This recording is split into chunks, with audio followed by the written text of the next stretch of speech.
प्यारे बच्चों, आप सभी का स्वागत है आपके अपने YouTube channel physics with Vikas sir में। आज हम लोग जिस कॉन्सेप्ट पर डिस्कस करने वाले हैं, क्लास 12th के लिए हमारी कॉन्सेप्ट है धारावाही टोरॉइड प्रणालिका के भीतर या प्रणालिका के कारण चुंबकीय क्षेत्र। जो हमारा इसमें एक्चुअल एम है, ये धारावाही टोरॉइड होता क्या है। तो टोरॉइड से तात्पर्य एक ऐसी प्रणालिका में लिपटे हुए तारों की कुंडली जिसका कोई सिरा नहीं है, जिसका कोई किनारा नहीं है। ये धारावाही प्रणालिका इस रूप में बनी हुई है जिसमें एक चीनी मिट्टी की बनी एक प्रणालिका या नलिका के ऊपर इस प्रकार से विद्युत रोधी आवरण से ढके हुए तारों को इस प्रकार से लपेटा जाता है। इसके बाद चुंबकीय क्षेत्र की विभिन्न स्थितियों का मान निकालना है। एक, इस धारावाही टोरॉइड के अंदर चुंबकीय क्षेत्र कितना होगा, टोरॉइड के खुद के अंदर। ये दो इस प्रकार से ये पूरे टोरॉइड, ये खोखला एक छल्ला रूपी हमें बना हुआ दिखाई दे रहा है, ये पूरा एक टोरॉइड है। इस टोरॉइड के ऊपर ये तार लिपटे हुए हैं। अब इसके अंदर चुंबकीय क्षेत्र यानी टोरॉइड के खुद के भीतर, यानी आप कह सकते हैं इस टोरॉइड के पृष्ठ पर चुंबकीय क्षेत्र। दूसरी स्थिति इस टोरॉइड के अंदर, और एक तीसरी स्थिति कह सकते हैं इस टोरॉइड के बाहर। यानी चुंबकीय क्षेत्र की इस धारावाही टोरॉइड के कारण मुख्य रूप से 3 स्थितियां संभव है, जिसमें एक स्थिति को आप समझ लीजिए, बाकी 2 स्थिति को हम समझा देंगे। ध्यान से सुनिएगा। सबसे पहले इस प्रकार से हमने एक सिरेविहीन से तात्पर्य जिसका कोई किनारा ना हो, हमने एक धारावाही एक प्रणालिका को निर्मित किया है जिसमें विद्युत रोधी आवरण से ढके हुए तांबे के तारों को लपेटा गया है, और लपेटे गए तांबे के तारों के कारण इसमें प्रवाहित धारा में चुंबकीय क्षेत्र का मान कितना होगा वो हम सबसे पहले निकालते हैं। लेकिन याद रहे, हम जो कॉन्सेप्ट पढ़ रहे हैं वो है एम्पियर के परिपति नियम के अनुप्रयोग, तो हम इनके नियम की सहायता से भी इसको हल करेंगे। इस बात को भी हमें नज़रअंदाज नहीं करना है। सबसे पहली स्थिति में हम हल कर रहे हैं, यही स्थिति आप समझ लीजिए, टोरॉइड के पृष्ठ पर क्या चुंबकीय क्षेत्र। तो जरा नज़र दौड़ाइए, टोरॉइड के पृष्ठ पर चुंबकीय क्षेत्र क्या होगा, कितना होगा, कैसा होगा। तो टोरॉइड के पृष्ठ का मतलब हम यहाँ पर मान लेते हैं इस टोरॉइड के सतह के ऊपर कहीं भी बिंदु P मान सकते हैं। चलो हमने यहाँ पर मान लिया बिंदु P, लेकिन आपको पता है एम्पियर का नियम कहता है कि यह नियम सदैव बंद पृष्ठ के लिए लागू होता है। तो इस बिंदु P के जो हमने यहाँ माना है वो इस पूरे सतह पे कहीं भी हो सकता था। तो हर स्थिति के लिए हम इसकी सिचुएशन फाइंड आउट करें तो यहाँ पे हम एक बंद पृष्ठ की कल्पना करेंगे, और बंद पृष्ठ की कल्पना करने पे एक हमें वृत्ताकार पृष्ठ प्राप्त होता है। और जब मेरे पास वृत्ताकार पृष्ठ है तो इसके पृष्ठ से लेकर के एक केंद्र तक की कोई ना कोई निश्चित दूरी जरूर होगी। आप बिल्कुल सही सुन पा रहे हो, इसके पृष्ठ से लेकर के केंद्र तक की कोई ना कोई निश्चित दूरी जरूर होगी, और इसके पृष्ठ से इसके केंद्र तक की जो निश्चित दूरी होगी, इस निश्चित दूरी को हम यहाँ पे सपोज कर लेते हैं a। इतनी बात क्लियर हो गई। अब यहाँ से लेकर के यहाँ तक की जो दूरी मेरी पास a है, अब इसके पृष्ठ के बिंदु P पर हम चुंबकीय क्षेत्र का मान निकालना चाहते हैं। तो लिखेंगे पृष्ठ के बिंदु P पर चुंबकीय क्षेत्र का रेखीय समाकल। पिछला वीडियो आपने अगर अभी तक नहीं देखा है, इनका ये तीसरा अनुप्रयोग है। इसके पहले के आपने अनुप्रयोग की वीडियो नहीं देखे तो देख लीजिएगा, बेहतर समझ जाओगे। तो रेखीय समाकल का अनुप्रयोग फॉर्मेट होती है integration close surface vector b dot D vector l। इस फॉर्मेट को हमें हल करना है। लेकिन हम आपसे पूछना चाहते हैं, जो बिंदु P माना है, इस वृत्तीय पृष्ठ के लिए चुंबकीय क्षेत्र की दिशा क्या होगी। तो चुंबकीय क्षेत्र की दिशा, ये भले ही अभी ऐसा रखा है लेकिन ये वास्तव में कैसा होगा, ऐसा होगा। कागज पे मान लो, सपोज करो मेरे पास ये एक थैला हमने मान लिया ये है, ठीक। अभी ये वर्तमान में देखा जाए हम इसको ऐसे पकड़े हुए हैं, लेकिन जब बोर्ड पे रखेंगे तब तो ऐसे ही रखना पड़ेगा, हकीकत में तो ऐसा होगा। तो उस हिसाब से इसमें चुंबकीय क्षेत्र की दिशा और इसके वृत्तीय पथ की लंबाई दोनों समय के साथ बदलते रहेंगे। बिंदु P इधर होगा तो ये होगा, इधर होगा तो दिशा बदलेगी। यानी हर मिनट हर सेकंड जैसे जैसे ये वृत्तीय पथ पे घूमेगा लगातार इसकी दिशा में परिवर्तन होगा। लेकिन चुंबकीय क्षेत्र और इस वृत्तीय पथ की अल्पतम लंबाई, इन दोनों की दिशाएं हमेशा कांस्टेंट होंगी, क्योंकि आप यहाँ पे हम इसकी चुंबकीय क्षेत्र की दिशा मान लेते हैं वेक्टर बी और अल्पतम लंबाई को मान लेते हैं डी वेक्टर एल। लेकिन यह एक विशेषता है कि समय के साथ इस टोराइड की रेंज में इसकी दिशाएं बदलेंगी, लेकिन ये दोनों की दिशाएं आपस में सदैव समान रहेंगी। तो इन दोनों के बीच में जो थीटा बनेगा वो हमेशा 0 होगा। इस प्रकार से हम 0 डिग्री इसके बीच में कोण है। इसको हल करने के लिए जो हम फॉर्मेट लगाने वाले हैं, आपने एक सूत्र पढ़ा होगा, याद करो, vector A dot vector B बराबर ए बी कॉस थीटा। इस फॉर्मूले को हम यहाँ अप्लाई करते हैं, देखते हैं क्या होता है। Integration closed surface vector B dot D vector L, इसके अकॉर्डिंग तोड़ो तो B D L cos theta. इसको हल करके हमें ये आ रहा है, तो इसको हम साथ में लिखते हुए चलेंगे। Integration closed surface vector B dot D vector L बराबर integration closed surface B D L cos theta. Theta का मान 0 है तो कॉस 0 रखेंगे। आप सबको पता है कॉस 0 का मान कितना होता है लाला? Vector B dot D vector L बराबर integration closed surface B D L cos 0 का मान होता है 1 का गुणा करेंगे, कोई फर्क नहीं पड़ेगा। Vector B dot D vector L बराबर इंटीग्रेशन क्लॉज सरफेस 1 का गुणा करेंगे, कोई फर्क नहीं पड़ेगा।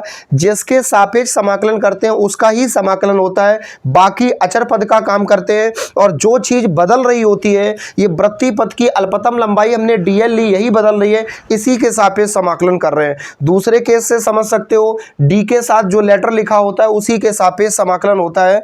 तो बी हमारा अचर पद के कारण बाहर आ जाएगा। अंदर क्या बचा? Integration closed surface DL. इसके साथ में कोई नंबर नहीं है तो कितना मान सकते हैं? 1। और जिसके सापेक्ष समाकलन करते हैं, अगर कोई राशि नहीं है तो उसका वही समाकलन हो जाता है। dx का x, dy का y, dz का z, dA का a, dB का b। तो उसी हिसाब से यहाँ पे dl का क्या हो जाएगा? l। क्यों? क्योंकि इसके मल्टीपल में कोई नंबर नहीं, तो 1 है और 1 का समाकलन वही हो जाएगा जो जिसके सापेक्ष समाकलन करते हैं।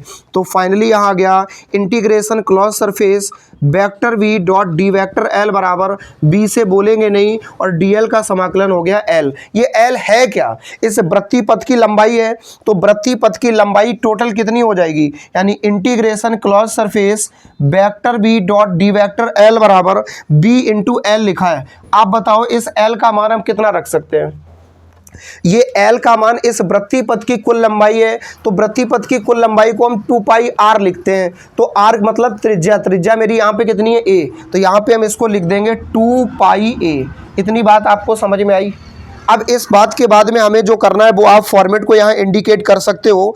इस फॉर्मेट में आप देख सकते हो कि यहाँ पे एक हमने पॉइंट अप्लाई किया है, जो फाइनल मेरी एक सिचुएशन डेवलप हो गई। लेकिन इसको हम हल किसके सहायता से करेंगे? एम्पियर के परिपथीय नियम की सहायता से हल करेंगे। और एम्पियर का परिपथीय नियम क्या कहता है? एम्पियर का परिपथीय नियम कहता है integration closed surface vector B dot D vector L बराबर म्यू नॉट इंटू आई। तो यहाँ पे हम लोग लिखने वाले हैं एम्पियर के नियम से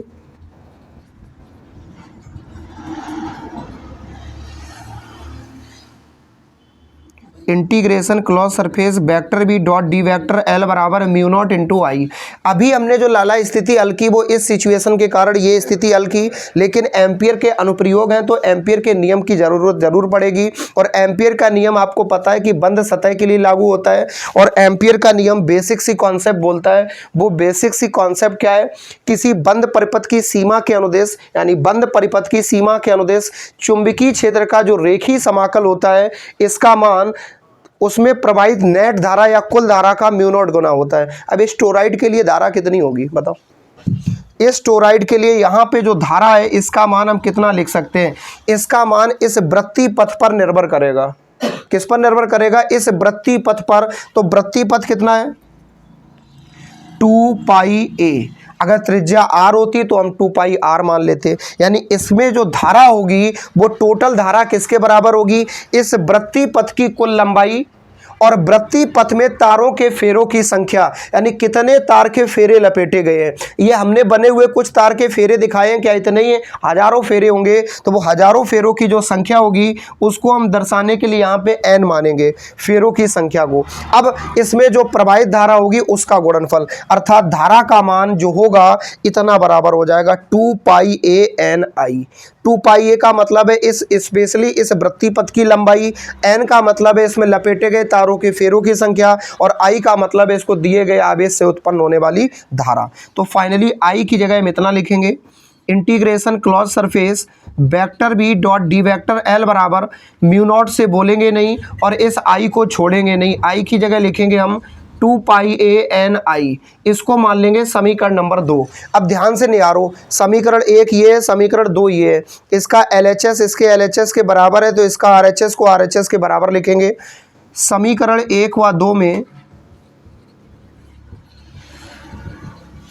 LHS बराबर LHS है तो RHS बराबर RHS, यहाँ से साफ कर देते हैं, RHS बराबर RHS होगा। तो लाला हम यहाँ फॉर्मेट डेवलप कर देते हैं, जगह का थोड़ा अभाव है, आप देखते रहिए। यहाँ पे LHS के बराबर है तो हम RHS को RHS के बराबर लिखेंगे, इसका RHS उठाओ तो B इंटू 2 पाई ए इक्वल में क्या है, mu naught into 2 pi A N आई। इतनी बात क्लियर हो गई। जो कॉमन है दोनों में काट दो, 2 पाई ए से 2 पाई ए कट गया, जो बचा है वो क्या है, B बराबर है mu not an I, that's all. इसमें B क्या है, चुंबकीय क्षेत्र, म्यू नॉट क्या है, निर्वात की चुंबकशीलता जिसका मान हमने बताया था 4 pi into 10 to power -7 newton प्रति एम्पियर स्क्वायर। N क्या है, इसमें लपेटे गए तारों के फेरों की संख्या, यानी चुंबकीय क्षेत्र का मान इस बात पर बिल्कुल निर्भर करता है कि उसमें तारों के फेरों की संख्या कितनी है, और I का मतलब है इसमें प्रवाहित होने वाली कुल धारा। सीधी और सरल भाषा में बात समझो, अगर किसी धारावाही टोराइड में चुंबकीय क्षेत्र का मान अगर हमें ज्ञात करना है तो टोराइड के पृष्ठ पर चुंबकीय क्षेत्र का मान सबसे ज्यादा होगा, और यह इस बात पर निर्भर करेगा उसमें धारा कितनी प्रवाहित हो रही है। जितनी ज्यादा धारा प्रवाहित होगी चुंबकीय क्षेत्र उतना ही ज्यादा होगा, जितने ज्यादा तार लपेटे जाएंगे चुंबकीय क्षेत्र उतना ही ज्यादा होगा, क्योंकि आपको पता है कि धारा का मान, चुंबकीय क्षेत्र का मान धारा पर निर्भर करता है, और वो भी उसके प्रोपोर्शनल होता है, not to be inversely proportional. यानी बी का मान एन पर निर्भर करता है और एन के अनुक्रमानुपाती होता है, आई के अनुक्रमानुपाती। एन और आई बढ़ेंगे बी का मान बढ़ेगा, जिसमें म्यू नॉट कांस्टेंट होता है, हम इसको नॉर्मली लिख सकते हैं बी प्रोपोर्शनल टू एन आई, क्योंकि म्यू नॉट क्या है, कांस्टेंट है। अच्छा, यानी धारावाही टोराइड के किस पृष्ठ के किसी भी बिंदु पर चुंबकीय क्षेत्र का मान इतना होगा। इतनी बात क्लियर हो गई। अब बात कर लेते हैं टोराइड के बाहर, सेकंड नंबर लिखा है टोराइड के बाहर चुंबकीय क्षेत्र। आप 1 मिनट और बने रहिए, सारी कॉन्सेप्ट क्लियर हो जाएगी। टोराइड के बाहर हमने मान लिया यहां पर कोई मेरे पास एक बिंदु Q है, ध्यान से देखो लाला, ये बिंदु Q हम इधर ना इधर लिख देते हैं आत्मा की शांति के लिए, ये बिंदु Q माना। लेकिन आपको पता है जैसे ही हमने बिंदु Q माना तो आपने नियम क्या पढ़ा है, कि आपने पढ़ा है एम्पियर का नियम सदैव बंद सतह के लिए लागू होता है। तो बिंदु Q, इसके लिए हम बंद सतह, ये बिंदु Q कहीं भी हो सकता है चारों तरफ, इसके लिए हम जब बंद सतह की कल्पना करेंगे तो बंद सतह की कल्पना करने पर फिर हमें एक वृत्ताकार पृष्ठ होगा। वृत्ताकार पृष्ठ इसलिए मिलता है क्योंकि हम बिंदु Q यहीं क्यों माने, यहाँ भी मान सकते थे, बाहर कहीं भी मान सकते हैं। तो हर स्थिति के लिए, बाहर की स्थिति के लिए हम आंसर निकालते हैं, और केंद्र से लेकर के परिधि तक की दूरी को हम क्या बोलते हैं, त्रिज्या। इतनी यहां से यहां तक की दूरी a मानी थी, अब की बार मान लेते हैं a1, कोई दिक्कत तो नहीं। यहां से यहां तक की दूरी a1 हो गई। अब टोराइड के बाहर वैद्युत क्षेत्र, चुंबकीय क्षेत्र कितना होगा, जब टोराइड के बाहर धारा नहीं तो चुंबकीय क्षेत्र खाक होगा, एक निश्चित दूरी के बाद चुंबकीय क्षेत्र भी नहीं होगा, इसलिए टोराइड के बाहर चुंबकीय क्षेत्र का मान 0 होगा। अब बात कर लेते हैं टोराइड के अंदर। अब हम तीसरी स्थिति में यहाँ पे मान लेंगे, जैसे टोराइड के पृष्ठ पर एक बिंदु P माना, टोराइड के बाहर एक बिंदु Q माना, अब की बार टोराइड के अंदर एक बिंदु हम R मान लेते हैं। क्या मान लेते हैं लाला, R। फिर से एम्पियर का नियम कहता है, एम्पियर का नियम कहता है बंद सतह बनाओ मालिक। तो लो, हम यहाँ पे एक बंद सतह की कल्पना कर लेते हैं इस प्रकार से, और जब टोराइड के अंदर बंद सतह की कल्पना करेंगे तो यहाँ इस वृत्तीय पथ से लेके परिधि तक की, केंद्र और परिधि तक की दूरी त्रिज्या होती है। इस बार इस दूरी को मान लेते हैं a2, यानी बिंदु P और O के बीच की जो दूरी थी वो a, O से Q तक की जो दूरी वो a1, और O से R तक की जो दूरी है उसको हमने क्या माना है, a2। अब यहाँ बताओ आप, यहाँ चुंबकीय क्षेत्र कितना होगा, तो टोराइड के अंदर भी चुंबकीय क्षेत्र 0 होगा, क्योंकि जहाँ पे धारा नहीं वहां चुंबकीय क्षेत्र नहीं, और एक निश्चित दूरी के बाद धारा का प्रभाव खत्म हो जाता है, यानी चुंबकीय क्षेत्र का प्रभाव समाप्त हो जाता है। स्क्रीनशॉट लेने का मौका देंगे, आप ले लीजिए और कॉन्सेप्ट को क्लियर कर लीजिए। अगर वीडियो कम समझ में आया हो एक बार रिवाइज करके देख लीजिए। उम्मीद है सारी कॉन्सेप्ट क्लियर हो गई होगी। मिलते हैं एक ब्रेक के बाद।